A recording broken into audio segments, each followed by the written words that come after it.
We're in the midst of a coronavirus pandemic, and you've got to figure out how to safely house, about 15,000 people on campus? Is that about We have a little over 4,000, about 4,500 that are live on campus. Yeah. On campus. Okay. Yeah, residential. So it's been a challenge.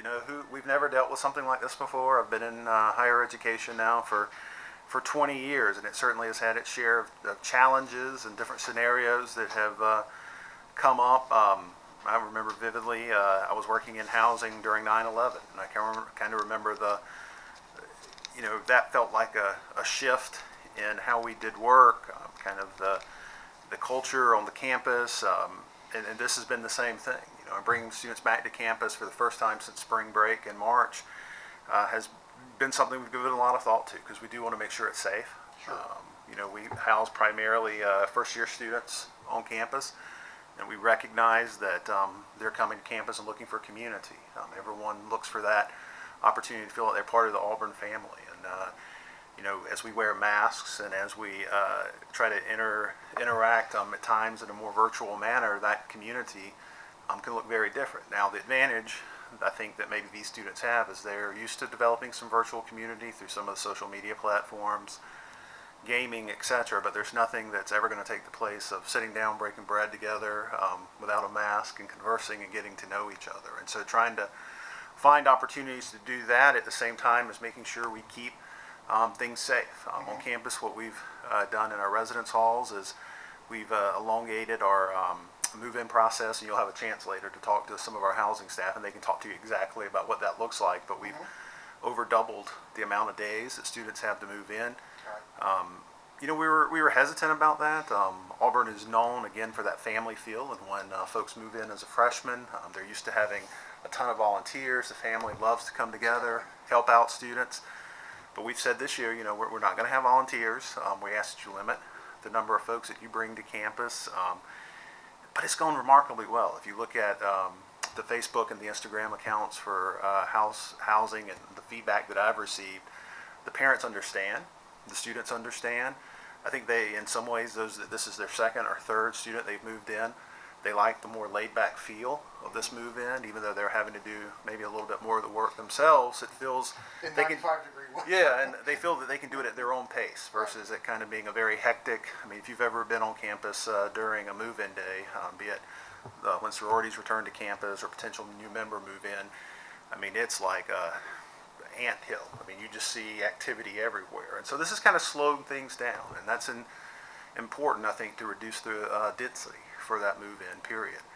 We also, within the halls, have increased kind of the cleaning protocols, making sure that the high-touch areas are going to be kept an eye on those. We've reduced access to some of our community spaces and also the seating arrangements in some of those, again, trying to allow some opportunity for students to gather in a safe manner, but also recognizing that if you have a lot of seats that are clumped in one spot, students are going to take advantage of that. And so we have to kind of allow students to advocate and make safe decisions for themselves, but also create an environment that's conducive for that.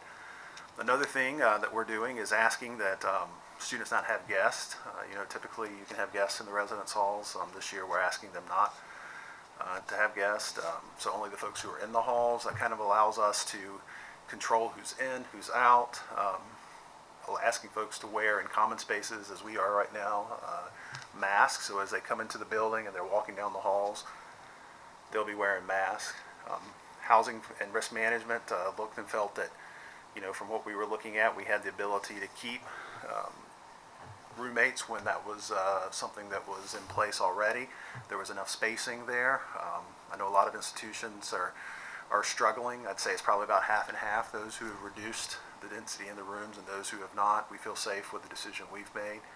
We've established some halls that are on campus that originally were slated to come offline here this year. Right. 2 of those are being used currently, and we have the potential to use a third for isolation or quarantine. Quarantine being if a student has been exposed and needs to be tested.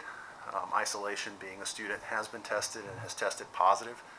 We're working closely with Dr. Fred Cam, who's the director of our medical clinic on campus, and Dr. Cam is, I tell folks, he's in charge of those buildings. He tells us kind of who goes in, who goes out. implemented other changes across campus. As you walk into our restrooms now, you'll see that every restroom has a public restroom, and residence life and housing has at least one touch-free sink that's in there, touch-free paper towels, whereas in the past it was one of those pull machines. Touch-free soap is there.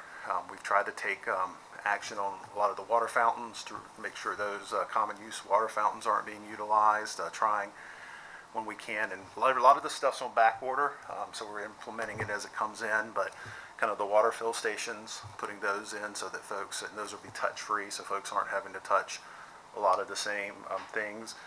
You've probably seen the A Healthier You stuff that's out there, the signage. You'll see that across campus, and we've really worked hard to try to keep that on brand so that folks, when they see that in the Haley Center, when they see it in the Student Center, when they see it in the library, when they see it in the residence halls, when they see that brand, hopefully it's going to remind them, I need to make good decisions, and I need to make sure I'm 6 feet apart, or I need to make sure I'm staying on the right-hand side if I'm on a stairwell. I have to cut in there. Yeah. Teenagers being teenagers, you're bound to run into one or two on Yeah. campus who are going to say, make me. Yeah, you will. And What do you when do? we do that, we try to have conversations with them. We're not going to be confrontational. We don't want this to be a scenario where we're going to, we're going to call law enforcement on you. We're going to take every opportunity that we can to have a conversation with them, to educate them. We've encouraged our staff to not be confrontational, but that if you see someone across campus, hey, your mask is coming down right now. Would you mind putting your mask back on? Or faculty, of course, and I won't speak for the academic side of the house, but they'll have the opportunity in the classrooms to ask students not to enter the classroom if they're not wearing a mask. And so one of the things that we've really stressed to folks is, as uncomfortable as it can be in coming up to someone and saying, you're not wearing a mask, I need you to put it on. Don't do it as a confrontational thing. Don't do it. It's the policy. You have to say, hey, would you mind putting that on? I'd be more comfortable if you had a mask on. If you're not going to do it for yourself, hey, at least do it for the next person that's coming along. And if it does escalate, we always have the ability to take other steps. But we're really trying to approach this as a peer educational type scenario, encouraging them as they see their friends, make smart decisions. For a while it was, you want football in the fall, better wear a mask. If you want to stay here through Thanksgiving, you need to wear a mask because you're making the decisions that are going to impact those around you in that way. Okay. Now, of course, assuming the students coming and going and everything are going to keep themselves busy during the week with class, that's why they're here. The weekends, though, with, again, a lot of the social restrictions and everything, there's not going to be as much going on campus as there normally would be. So, are you guys concerned about students going, getting cabin fever on the weekends? I mean, things like that. We always are. And that the weekends are typically times when students are taking advantage of that free time that they have. They're taking advantage of the opportunity to make good decisions, sometimes not healthy decisions. And if you go downtown, you may see students walking without masks on. You may see some of them entering some of the establishments that are around town without a mask. And again, it gets back to, we can put policies in place and control our students who are on campus, but when they walk off campus, that's when it kind of comes to that personal decision making that they have to have. Now, we've tried with the Healthier You, and I think we've done a good job of that, of kind of pushing that out to some of the local establishments. I work very closely with our off-campus housing, some of the apartment complexes in town, and we had a meeting talking again about the Healthier You branding, asking them if they would be willing to adopt some of that, so that when students are downtown or when they're in their apartment complex, they know that brand. I mean, sees that it's reinforcing to them making those smart decisions. But Mike, you bring up a great point. I mean, students are still going to ultimately have to make those decisions for themselves. Now, you mentioned the off-campus housing, and obviously you guys booked up half the beds in 160 Ross, which means the other half of the beds are going to be occupied by students who aren't necessarily subject to the same expectations. Is that a concern? I mean, as far as exposure or? Yeah, one of the things we found is that we're pretty much in step with what 160 was already doing. 160 was already asking their students to, again, make some of those the same decisions. With that being said, our students are going to be held to some expectations perhaps that those are not. And this year will be a year of us figuring out what that looks like. Next year we are going to take over that entire building, so we'll have all the apartments, and it'll be easier. It'll be a seamless. This is an Auburn property at that point, but I feel comfortable after spending a good bit of time with the 160 management that we're in a good place as far as agreement with some of those policies and approaches. But there will be times when there are going to be some, well, you're making this decision, what do we need to do? And we're going to have to talk through that and figure that out. And I think the housing folks will probably be able to talk with you a little bit more. Our director is actually right now, as we speak, doing a walkthrough of 160 with their management. So, one last question. Let's say a student wakes up in the morning and they're running a fever and they don't feel good. What is the procedure for handling them? no doubt, of course. We're telling everyone to contact the medical clinic here on campus. There is a phone number that, off the top of my head, I cannot remember, but they would call. There is a group of professionals on campus who are set up to kind of help them answer those questions they have, answer questions for faculty, answer questions for staff. Parents can call that. They would go to the medical clinic. Now, there are going to be times when the staff at the medical clinic may tell them, if you're asymptomatic but you feel that you've been exposed, you need to wait some period of time. And they'll tell you to give the virus time to build up the point to where it'll be recognized. If you're symptomatic versus asymptomatic, they'll probably tell you to come in and go ahead and get that test.